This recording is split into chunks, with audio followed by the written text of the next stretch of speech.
So good evening, everyone. My name is Jim Hawk, and I'm the Executive Director of Neighbor to Neighbor. I want to welcome you to the Neighborhood Passion Affinity Network. If you haven't heard the news, there is no debate tonight. The Neighborhood Passions Affinity Network is the best place to be.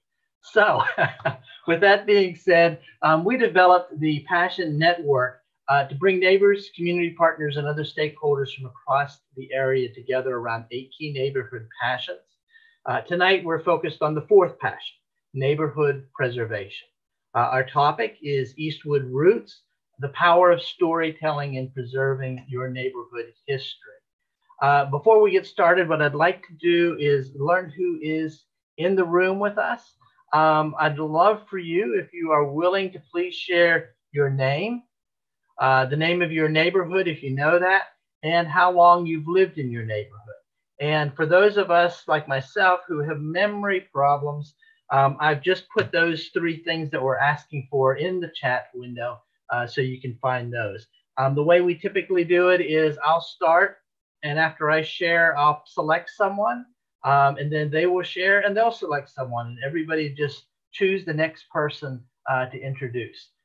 So your name, the name of the neighborhood that you live in, if you know that, and how many years or months or weeks or days you've lived there. So I'm Jim Hawk. I live over in historic Edgefield over in East Nashville. I've lived there for 18 years. And I'm going to go, David just came in. I'm going to ask David if he'd introduce himself. All right, I'm David on Sharp Avenue. And I've lived here for just over 7 years. Welcome. Thank you. I'll hand it off to Leslie. Hi, I'm Leslie, and I live in Maxwell Heights, which is in East Nashville, and I've been here in this neighborhood 11 years. And I will hand it off to Phil. Good evening. My name is Phil COBUCCI. I am the president of Historic Buena Vista Community Association. I have lived in historic Buena Vista for 5 years, and I've lived in Nashville for 11. Anita. I am Anita Armstrong. I live on Granada Avenue in East Nashville. I'm president of Greenwood Neighborhood Association, and I've lived here for 40 years. I'm going to select my buddy, Jackie. Anita knows how I feel about Greenwood. Hi, I'm Jackie. I'm across Gallatin from Greenwood and Eastwood, and I've been here for 9.5 years. And I'm gonna pick Gina. Technically challenged only tonight. My name is Gina Driftmeyer. I live in the McFerrin Park neighborhood. I'm on the neighborhood board, or whatever it's called. And I've lived here for 2 years. Oh, and I will pick Hwesi. Hi, I'm Hwesi Zanu. I live in Eastwood, and I've been here for 10 years next month. Okay, Steph, would you like to share? Sure. Can everybody hear me? Yes. I'm on my phone, so this is weird for me. I'm Stephanie. I'm also in Eastwood. I've actually been in my house for 12 years, but formerly this was my mom's and my grandma's house, so I pretty much have been coming to this house since I was born. So. Well, thanks everybody for sharing. Tonight's topic is Eastwood Roots, the power of storytelling and preserving your neighborhood's history.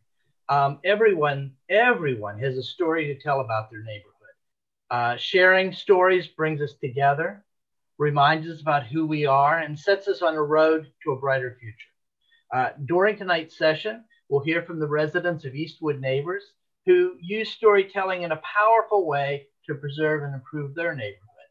And we'll also be discussing ways your neighborhood can unleash the power of storytelling. Now, a couple people asked, where's Eastwood? So I thought before we introduce our speakers, I'd just guide people to where it is. Eastwood Neighbors is located in East Nashville. Its borders are roughly, not perfect, but roughly Gallatin Road, Eastland Road, Porter Road, and Douglas Avenue. So the area kind of near that Kroger there, the first Kroger on Gallatin Road. Tonight, we're pleased to have 3 members of Eastwood Neighbors present.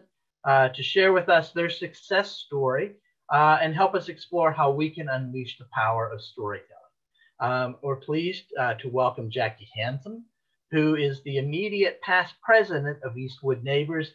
She chaired the association during the time that Eastwood Roots took place. And then Stephanie Sullivan, Steph Sullivan, who coordinated the storytelling, and also Hwesi Zanu, who is Eastwood Neighbors' incoming president and a real storytelling enthusiast. So welcome the three of you. I will turn the program over to you. All right, I think Jackie's sharing some slides on your screen. And before we get started, we just wanted to get everybody kind of in the storytelling mind frame and kind of take you through a little bit of what it was like to be in the storytelling event that we did. So if you can take about a minute to think about the last time you either walked, biked, or drove through your neighborhood, and think about one word to describe how that felt to you. And I think if we can just pop those in the chat, we'll take about a minute to do that, and then we'll get back to you. So. And you can also, if you'd prefer, rather than type, to just say them aloud, I'm going to put them on the screen in front of us where you can see the question as well. And Jackie, I can't see chat, so if you can prompt me when we get. Absolutely. Yeah, I'll pull them from chat and add them in. Great. Right. As Jackie's putting those together, I just want to walk us through basically what we were going to share tonight is why we saw the need to have storytelling in our neighborhood, what we did to prepare, and then how we pulled it off. So in that, I was going to turn it over to Jackie and just talk about the why. Yeah, so like a lot of you see me fiendishly typing away. Hopefully I captured everybody's. But like a lot of you, a word that people said twice was evolving. And that's something that Steph and I, we were really lucky to become friends because we were neighbors and we met almost a decade ago. But we knew that part of being in this neighborhood, like any neighborhood, is that you watch people come and go, but there are also families like Steph's and others that have been here for generations, and there were people coming in, people leaving, sometimes not in ways that were great. And so talking about some of this, what felt familiar, what we loved about our neighborhood, much of it was about the people. And so we wanted to make a space where people could get to know each other more, and maybe people that hadn't always come to other neighborhood things for a lot of reasons. What could we do that could maybe create a space that could be invitational and that can make it possible for people to want to come out and come together? Great. And one of the things as we were talking about this is I actually attended what used to be Community Performance International, and now they're called Story Bridge, but it is a group that goes into communities and tries to bridge the gaps in communities by harvesting stories from individuals and actually putting on a performance. So what we ended up doing is taking and modifying some of the story harvests that they would do at community meetings to kind of find the stories that ultimately would end up in these plays. So the first thing that we were kind of talking about is really how do we get a representation of our entire changing neighborhood to this event, and being really intentional about recruiting and marketing. And I think Jackie was going to speak a little bit about what that looks like from our perspective. Well, you've got the poster here. We were trying to do things that you saw the first one we did online as well. And we tried to put things like this was up in vinyl tap, and we did some walking around with old neighborhood postcards, and Steph and I would just like stop people and even write out the event invitation. But this was also something we did as a neighborhood, so there are others helping spread the word too. And Hwesi, will you tell some of the folks here about your patented way of getting the word out? I walk and talk.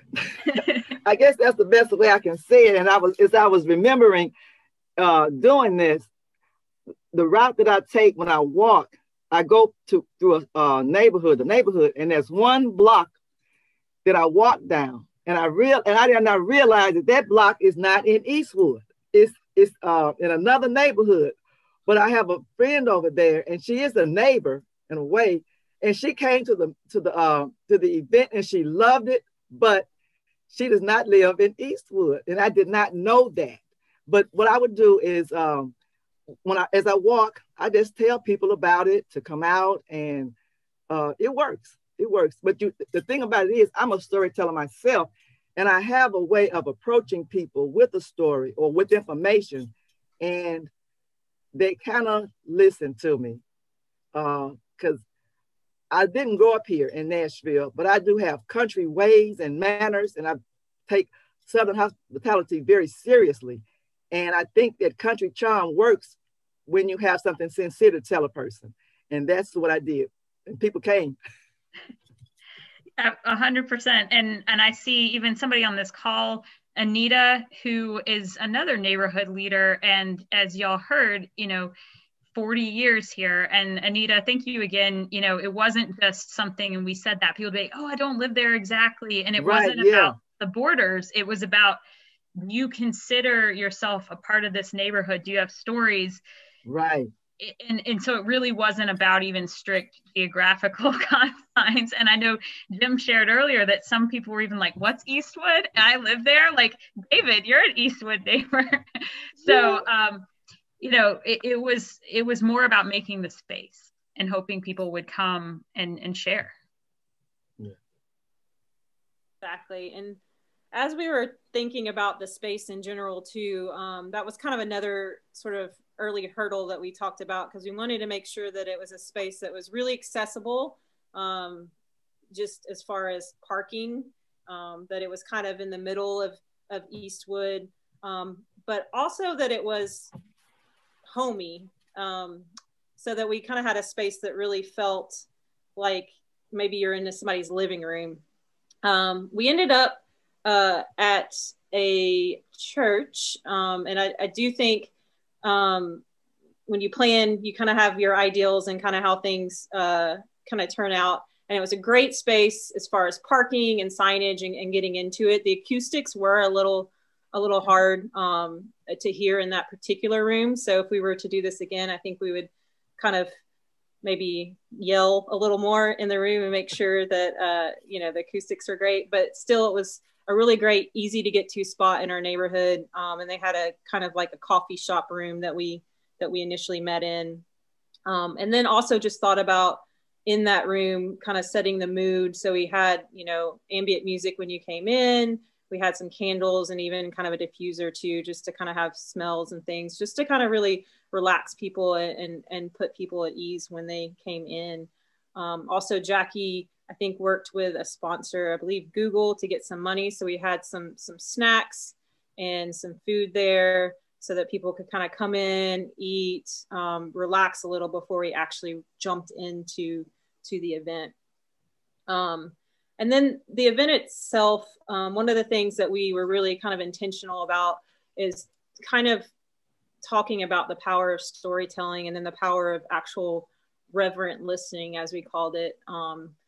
And I think the quote that we had on the first slide, too often we underestimate the power of a listening ear, an honest compliment, or the smallest act of caring, all of which have the potential to turn life around. So we actually did some icebreakers around kind of listening and the power of listening and what that looks like. And then, of course, had our icebreaker, broke people into pairs so that they were comfortable sharing in pairs, and then had people find another pair and some prompts and some questions that we'll share with you. And then those pairs joined a group of 4, so that then the group of 4 was sharing. And then we went, I believe, to our large group just to kind of debrief and talk about some of the stories that really resonated with folks. So overall, the event was kind of pretty laid back. It was a series of kind of prompts and discussion, starting with groups of 2 into larger groups, and then our larger group to end with. So that's how we did it. Does anybody have any questions about that before I move on? I know we'll have a Q&A time as well. We're just both trying to be mindful of leaving enough time. And I know some of you were part of the event, so certainly, you know, one thing that we know we may end up addressing, if it would be helpful, is some of the reflection piece that Stephanie alluded to. So what we reflected on, both in terms of the space and just kind of things we did and we would keep or not do. You know, we had childcare, and some neighbors kind of on the spot realized like they wanted to be kind of taking turns and be flexible, so that different parents kind of tagged in and out so they could still participate, and the pairs kind of allowed for that to happen. And honestly, Steph is a really skilled facilitator, and she has done a lot of this. So at points she was even standing up and projecting, and doing whatever needed to happen, really using the space while adapting it. We kind of moved into the hallways at points so that when people in pairs, for certain questions or smaller groups, they could have kind of more space to kind of talk with each other. It got really loud in the main room, of course, when people were all talking, but we made that work. And, you know, so of course, some of that we can address. We can also, we know, like, we're in a time where being in a big physical space and talking about how we did that is not what we would be doing, but the ideas of some of the intention behind it with creating space, trying to have intention to what we were doing and how it would feel, I think would still be relevant online. So in the same way, like Steph put a question up and we started that conversation, if this weren't a 10 to 15 minute thing, we would want to hear more. But I would say if anybody, again, is on this call and was also part of the event, it would be awesome to just hear, if you wouldn't mind reflecting a little bit about like what stands out to you thinking back on an event from 1.5 years ago. You know, I'm sitting in the floor in my storytelling position. And so this is not the most ideal or comfortable place for me. So I hope you can hear me okay. Yeah, I met people who had lived in Eastwood for a really long time. And I met one woman while I was there who went to school at Eastland Elementary on Riverside. And it's the school that was right across the street from my house. And she said she attended school there. She was much younger than I am. But she had come back to Nashville after being away for some years. And she was now the principal of that same elementary school. I thought that was really neat. Yeah, that picture. Jackie, could I ask a question? Sure, Jim. You said this was a really great event for you all. Can you give us a sense of how many people come to your neighborhood meetings and how many people came and attended this event? Yeah, so Hwesi helped me. I'm not always the best in stuff with numbers. I would say a typical neighborhood event or a neighborhood meeting back when we were meeting in person could be anywhere from like 12 15 to about 30. 50. Okay. That's a little high, Jackie. I would say ambitious. The meetings would be realistically 12 to around about maybe the high of 18. That's what Yeah, that's probably true. But that event was much higher. There were a lot of people there. And I was trying to think of how many I paired. And so part of that too was like the outreach, and then really like we invited people personally. So we had these old postcards and Steph and I would like write out the information for them if people were interested. And so they really felt personally invited. And like, you know, Hwesi, you know, you were walk and talk, you invited people personally. It wasn't just the posters. I think if we had just put it on social media or up on the wall in local places, which we're lucky to have quite a few coffee shops and other community spaces, but it really was the personalized outreach, I think. I think that, And it was kind of funny because I think our original fear in doing this was that it would be really hard to get people talking, but people really came ready to share stories. I think, you know, we joke about the acoustics, but because it was so loud, because people were so animated and excited in sharing their stories, I mean, we did have to kind of split people up and kind of bring the room out. So I think that was one of the things that surprised us, is that I do feel like storytelling is something that is natural for people to do, and people were really excited about doing it and meeting people kind of through that avenue. So I think that's something that even surprised us. We were delighted, and I'm trying to think to answer your question of how many And it's been a year and a half, and you've heard my bad estimates. So Hwesi, Anita, Steph, what would you say? Around 75, maybe around about that. Yeah. Well, and you've heard she's a better estimate. And I'm remembering, and I'd forgotten about this, but in this picture, you can see Wendy, who is our current Eastwood president, holding a instrument and using that as a microphone. And I think we did that so that people could pass it along and share. Right. That's what we did. Right. Yeah. And I think that was something that we adapted to, because it was so many people in a big, in a not actually as big space. So we were trying to kind of have, and you can see that this was a rough circle around the perimeter, because we were trying to even create community through that shape, where everybody could see each other. So I'm just wondering if people don't have questions about sort of how we did it. I would love to hear maybe from some of the participants if this is something that you would like to do and what that might look like in your neighborhood. Well, for Maxwell Heights, we've done some of this work already, but it would be nice to go back and to have something where we could meet in the neighborhood to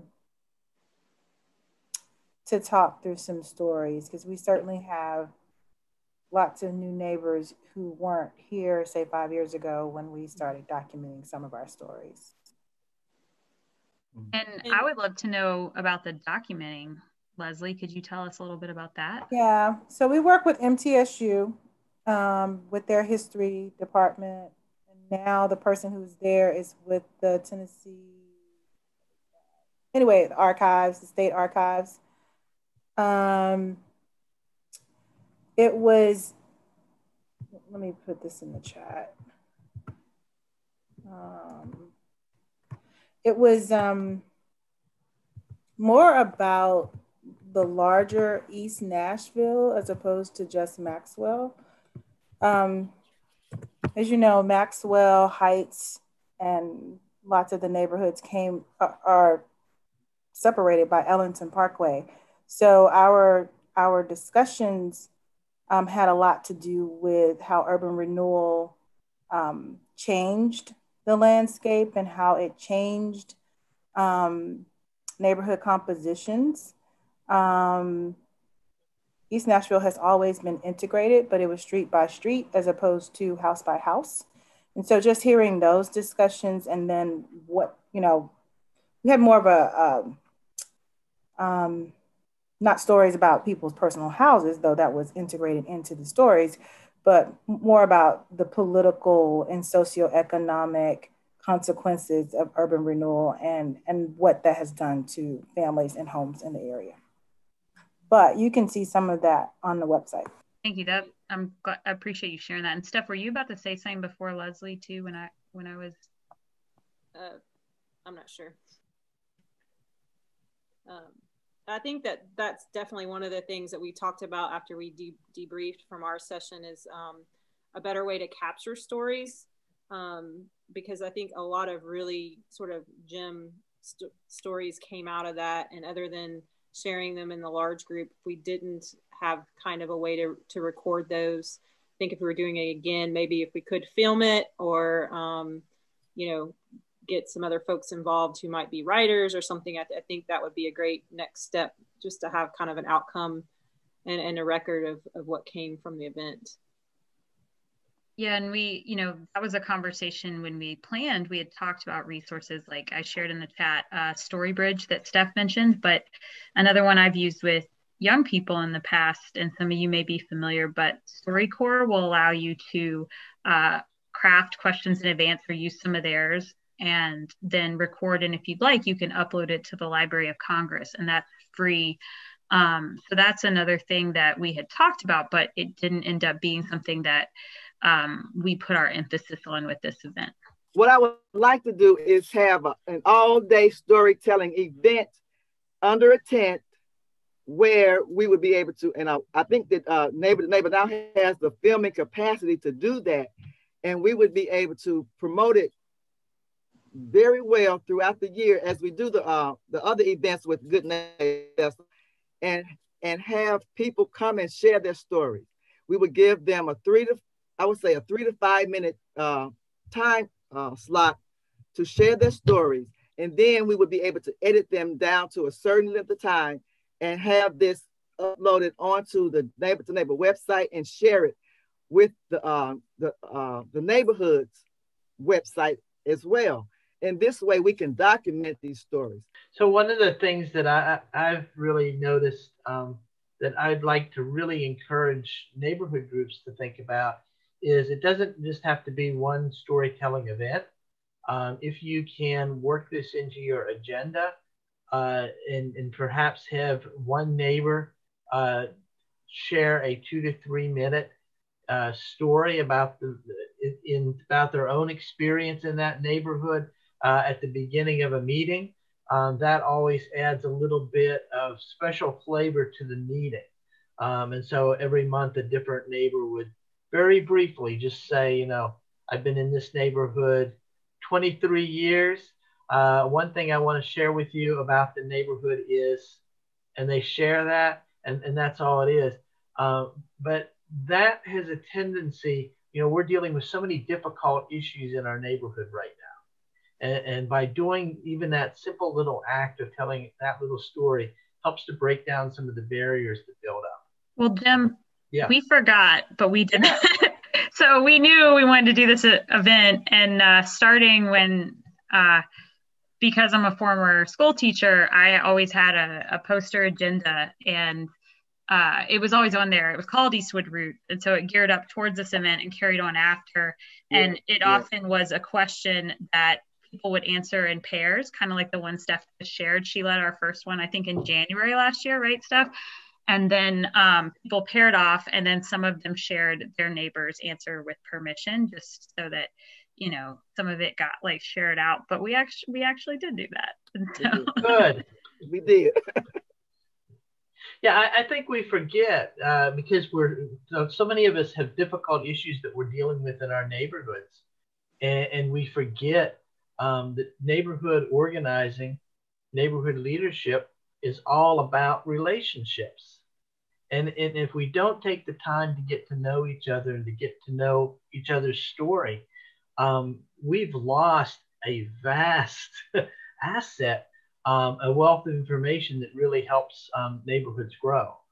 So I just wanted to throw that out. And sorry for interrupting, but really important. And I would love to add to that. One of the things I think is really interesting about storytelling is that, you know, not only do you get to know someone one-on-one, but I know that in our meetings, a lot of times we would have the person who heard the story tell someone else's story. And when you do that and someone tells your story, there's a certain amount of acceptance. And I think when you really feel like have been heard, I think there's power to that as well. So a lot of times we would actually have somebody tell someone else's story that they were prepared with. And I think that's really powerful too, because I think it's being heard that we're all kind of seeking a lot of times in our communities. Steph, I love that you said that, and it makes me want to ask people, and it's okay if you don't want to speak, but like Leslie, you mentioned versions of this that you're doing very powerfully. Are there other things that you're already thinking about that you're doing, or that you'd like to do, or things that you'd like to hear more about, or that you're taking away from what we were able to share today? The same group that we've been working with wants to continue to work with us. So we are going to have some more conversations with them about this project, and perhaps this will also give us a chance to document more individual stories. So. And Leslie, I met you as a neighborhood leader. How long have you been a neighborhood leader? Because I know you've been doing this I met you in 2014, so. Oh, probably somewhere around there. Anyway, I just wanted to give you a shout out. Then that shows like over time your commitment to that, like all of these partnerships, and that they're sustained, and that's really impressive. I'm gonna dig into that website more. Okay. If you're having a festival, in your neighborhood or some kind of a community gathering, one thing that you may want to do is to reach out to Versify, which is with the Nashville Public Radio. And they, if it's a large enough crowd, they have people who will come out and listen to the stories of your neighbors and put them into poems. And that's a wonderful thing to do when you're going home. You actually have something to take with you. And if they actually are willing to make copies of those, then that's something that can populate on your website or on your Facebook page, and really add value to your page. Well, gosh, I sure do wish we could not to do that. Next time, Hwesi, next year. Do others have ideas or thoughts about how this could look either outdoors or virtual at this time? I don't know, but I really like this idea of using Versify. Jim, you had them at a festival, what, maybe 6, 7 years ago? It feels like that, but it was only 3. It was only 3? Because they actually did a poem based on conversation I had about my neighbors and how much I actually love my next door neighbors. Yeah. This has given me all kinds of ideas.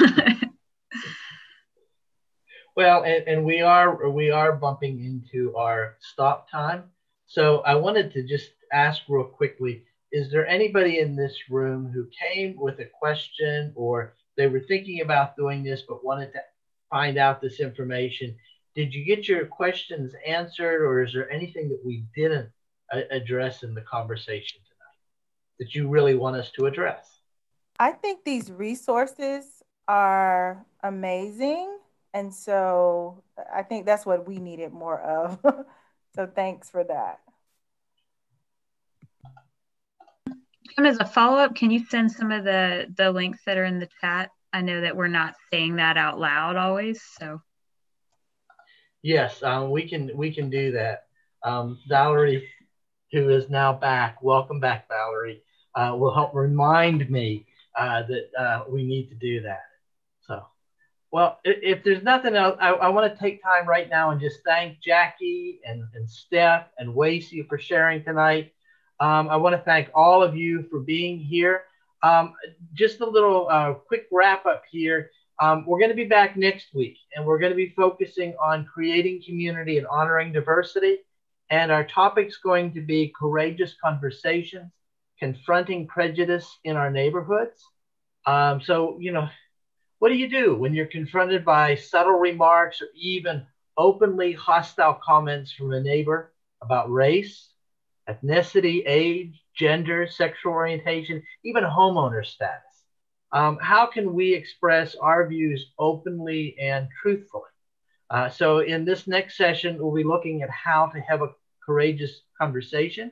And our guest speaker is Kia Jarman.